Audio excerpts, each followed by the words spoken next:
All the customers gonna be seeing you messing up, seeing you in the emails. Go like, oh, this is when should I do the bold post in the email?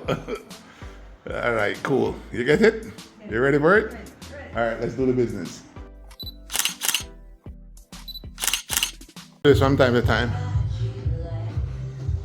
I'm not taking a picture, I'm actually making a video. Say hi to the crowd. We're working. And we have Miss Hilton here, I think. I'm gonna make a video, yeah, make a video. Alright. You actually need some packages in your video. Guys, January 24th. To 31st. Anything that comes in between the 24th and the 31st, ship on the 31st, free. Unlimited free shipping, Platinum Day. Alright, so anything Buy all the between good things, the them. 24th and the 31st, ships on the 31st for free. Platinum Day. On Platinum Day. Alright, Yeah. alright. 24th is Wednesday. Right. Yeah.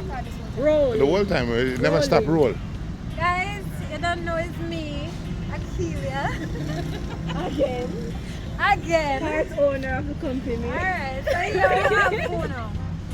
So you said this January 24th to the 31st. God, stop it now. Already. Alright, people, exciting news. Exciting. This January the 24th to the 31st. Run over. Yeah. No, it's not going down. Go on, go make it go on good, man. Go on, go make it go on good. Go give support, man. Go on, go make it go on good. Yeah, man. Go on, go make it go on good. Support. Nine Miguel. People. Fear one. Yes, this January 24th to the 31st. Platinum Day. So guess what? Here, any package shipped between the 24th, as long as we send it out from the everything free. Free the second way. So line up the package